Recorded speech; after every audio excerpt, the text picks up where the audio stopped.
เซโปนเป็นเจ้าภาพจัดกองประชุมสรุปการจัดตั้งเวียกงานสาธารณสุขแขวงประจำปี 2016 และแผนปี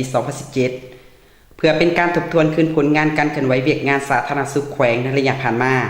ดังนั้นในระหว่างวันที่ 16-17 กุมภาพันธ์ 2017 นี้เมืองเซโปนได้รับเกียรติเป็นเจ้าภาพจัดกองประชุมสรุปการเคลื่อนไหวเวียกงานสาธารณสุขแขวงปี 2016 และแผนการปี 2017 ขึ้นอย่างเป็นทางการอยู่สโมสรหอว่าการเมืองเซโปนแขวงสวรรณเขตโดยเป็นเกียรติเข้าร่วมทานคำพูนตูไปทูลห้องเจ้าแขวงสวรรณเขตท่านคำลาภูมิไซห้องเจ้าเมืองเซโปนท่านดรบงสุวรรณพันธวงศาหัวหน้าแผนกสาธารณสุขแขวงสวรรณเขตเข้าร่วมมีบรรดาทานห้องเจ้าเมืองหาเมืองอ้อมข่างเมืองพีนเซโปนวิลาบุรีเมืองนองและเมืองพลานไซหัวหน้าสาธารณสุข15เมืองโฮมหมอ14เมืองทีมงานค้นคว้าจากมหาวิทยาลัยนากาสกิประเทศญี่ปุ่นที่มาเฮ็ดเวียกค้นคว้าแม่และเด็กเมืองเซโปนโครงการปรับปรุงชีวิตการเป็นอยู่ทางด้านโภชนาการหัวหน้าคณะของการที่เกี่ยวข้องและสุขสราเมืองเขาห่วมยังจำนวนหลวงหลายท่านคำลาภูมิไซ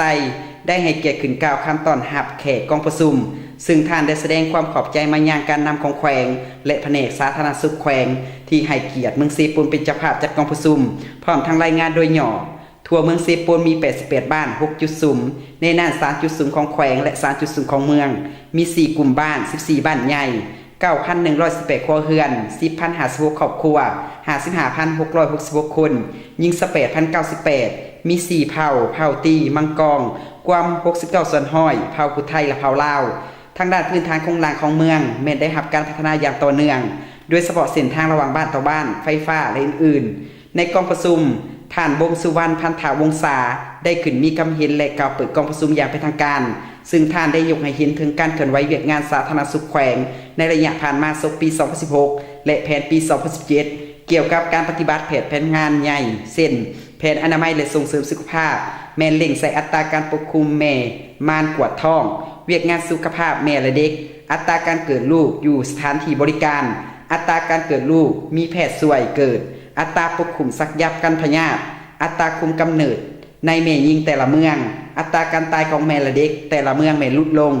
แผนการและควบคุมพยาธิติดต่อแผนการบริหารสาธารณสุขแผนปกป้องผู้บริโภคแผนพัฒนาทรัพยากรมนุษย์ค้นคว้าวิทยาศาสตร์แผนการเงินสาธารณสุขแผนการข้อมูลข่าวสารและการลงทุนแผนคุ้มครองบริหารและกวดกาแม่มีรายได้ที่ผลเด่นคือการลดผ่อนการตายของแม่และเด็กที่ได้บรรลุตามคาดหมายการปรับปรุงนโยบายแม่เกิดลูกบ่เสียค่าได้รับผลสำเร็จเท่าที่ควรการเอาใจใส่สกัดกั้นและต้านพยาธิระบาดโดยเฉพาะการสกัดกั้นไข้เลือดออกในปีผ่านมาการจัดสรรงบประมาณแห่งรัฐให้คงเขตสาธารณสุขให้ได้9ส่วนห้อยตามที่กฎหมายและสภาแห่งชาติได้รับรองเอาถือว่าแม่นประวัติศาสตร์อันได้กระจายท่าแห้งและทรัพยากรเหล่านี้ลงสู่คะแนนการของแขวงเมืองและสุขศาลานอกนี้ก็ยังมีปัญหาอื่นที่ผลเด่นและมีท่าเอียงที่ดีขึ้นนอกนั้นยังได้หันเอาแนวทางนโยบายของพรรคและรัฐบาลด้านการรักษาสุขภาพไปปฏิบัติเข้าในเวียกงานกันและส่งเสริมสุขภาพปรับปรุงส่งเสริมคุณภาพชีวิตและการอยู่ดีกินดีของประชาชนลาวบรรดาเผ่าก็คือการปฏิบัติความเสมอภาคของทุกสันคนของสังคมในการเข้าถึงการบริการสาธารณสุขทั้งในเขตตัวเมืองก็คือเขตห่างไกลซอกหลีก็มีสิทธิ์ได้รับการบริการที่ทั่วถึงและมีคุณภาพในกองประชุมยังได้ค้นคว้าปรึกษาหารือประกอบคำคิดคำเห็นเกี่ยวกับบทสรุปปี 2016 และแผนการในปี 2017 พร้อมทั้งให้แต่ละภาคส่วนขึ้นนำเสนอปัญหาต่างๆโดยเฉพาะหน่วยงานที่เกี่ยวข้องเกี่ยวกับการประสานงานจัดตั้งปฏิบัติเวียกงานส่งเสริมอนามัยโรงเรียนการประกอบส่วนด้านบทบาทเวียกงานแถลงข่าววัฒนธรรมสังคม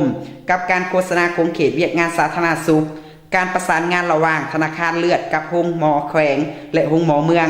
การสีนำพาองค์การจัดตั้งเมยิงขันเมืองและขันบ้านในการปลุกระดมให้เมยิงในบ้านเพื่อเข้าถึงการบริการสุขภาพแม่และเด็กสักยากันพยาธิฝากท้องในระยะถือผ้า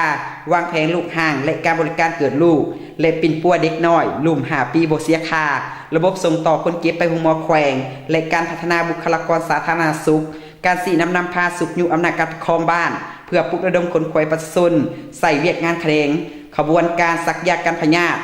ขยายกองทุนประกันสุขภาพชุมชนการบริการเกิดลูกและปิ่นปัวเด็กน้อยลุ่ม5 ปีบ่เสียค่าการสกัดกั้นต้านการระบาดของพยาธิตามฤดูกาลการจัดตั้งปฏิบัติเวียกงานการสร้างบ้านสาธารณสุขตัวแบบ เวียกงาน3 สารในระยะผ่านมาและอื่นๆอย่างคงไปคงมาเพื่อมาปรับปรุงแก้ไขให้บทสรุปและทิศทางแผนการในต่อหน้ามีเนื้อในครบถ้วนชัดเจน